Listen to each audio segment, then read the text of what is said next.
உட்காந்துச்சுன்னா உட்கார வச்ச வேண்டியதான் ஸ்டாலினை வீட்டில். 5 வருஷம் ஸ்டாலின் என்ன பண்ணார் அப்படின்றது, 5 வருஷம் ஸ்டாலினோட ஸ்கீம் என்னன்றது எல்லா டிவி சேனல்லையும் போட்டு கிளியரானு. அது என்ன கிளியரானதை இப்போ நம்ம பார்க்கவே போகிறோம்.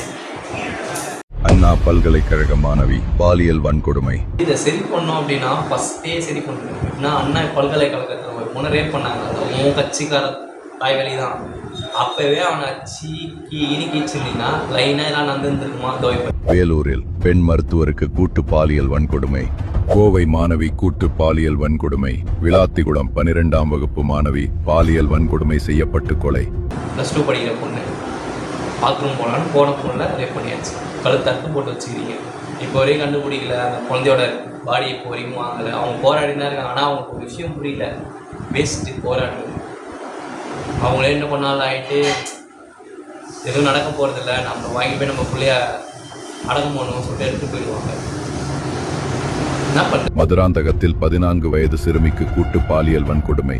திருவண்ணாமலை அருகே காவலர்களால் கூட்டு பாலியல் கொடுமைக்குள்ளான இளம்பெண். கோவில் திருவிழாவில் பெண் போலீசுக்கு பாலியல் சீண்டல் கொடுத்த திமுக நிர்வாகி. திமுக எம்பி கனிமொழி பங்கேற்ற கூட்டத்தில் பெண் காவலருக்கு பாலியல் சீண்டல். 16 வயது சிறுமியை தொடர் பாலியல் வன்முறைக்கு உள்ளாக்கிய திமுக ஊராட்சி தலைவரின் மகன். கஞ்சா போதையில் இளம் பெண்ணை கூட்டு பாலியல் வன்கொடுமை செய்த உதயநிதி ரசிகர் மன்ற நிர்வாகி. விருதாச்சலத்தில் 5 வயது சிறுமிக்கு பாலியல் தொல்லை கொடுத்த திமுக கவுன்சிலர். விழுப்புரத்தில் பெண்ணை மிரட்டி பாலியல் வன்கொடுமை செய்த திமுக நிர்வாகி. கோயம்பேட்டில் சிறுமியை அடைத்து வைத்து பாலியல் தொல்லை அளித்த திமுக நிர்வாகிகள். மதுரையில் 11ஆம் வகுப்பு சிறுமிக்கு பாலியல் வன்கொடுமை செய்த திமுக கிளை செயலாளர். நந்தனம் அரசு கல்லூரி கேண்டீனில் வேலை பார்த்த பெண்ணுக்கு பாலியல் வன்முறை செய்த திமுக பிரமுகர். திமுக நிர்வாகி தெய்வச் செயலால் மாணவிக்கு பாலியல் வன்முறை.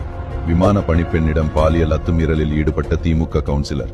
2 வயது குழந்தையை பாலியல் வன்கொடுமை செஞ்ச திமுக நிர்வாகி. இதாண்டா என்னால ஜீர்ணிச்சிக்கவே முடியல. 2 வயசு குழந்தை அவன் ரேப் பண்ணிருக்கான். அவனை கூட்டுமே உள்ள வச்சுருக்கீங்க.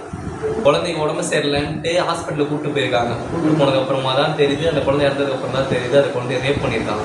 2 வயசு குழந்தைய ரேப் பண்ணி 20 வயசு ஆனோடனே வெளில விட்டுருவீங்க. அவன் மறுபடியும் வெளில வர போகிறான். 2 வயசு குழந்தை என்னடா உனக்கு காமத்தை தூண்டுச்சு தான் கேட்குறேன். எப்படியா போயா அதெல்லாம் பிபிஏ போடக்கூடாது. கெட்ட வார்த்தை திட்டத்துக்குலாம் பிபிஏ போட. கிருஷ்ணகிரியில் 70 வயது முதியவரை கொன்று 60 வயது மூதாட்டிக்கு பாலியல் வன்கொடுமை. கஞ்சா போதை இளைஞர்களால் பாலியல் தாக்குதலுக்குள்ளான 66 வயது மூதாட்டி. கடந்த 5 ஆண்டுகளில் நடந்த பாலியல் வன்கொடுமைகள் 2080. கடந்த 5 ஆண்டுகளில் பதிவான போக்சோ வழக்குகள் 39,999.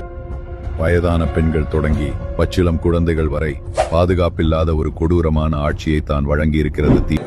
பாகுபலியில் வருவாங்களே, நடக்கிறது ஓடுறது, கிளவி முதல் குமரி வரை கற்பழிப்பார்கள்னு ஒரு படம் அவங்க வச்சுட்டு இருப்பாங்க. அந்த படம் மாரி போல ஸ்டாலின் படம் டிஎம்கே படையாக தான் போடுறது. ஒன்றுத்த உள்ள திமுக ஆண்டதும் போதும், மக்கள் மாண்டதும் போதும்.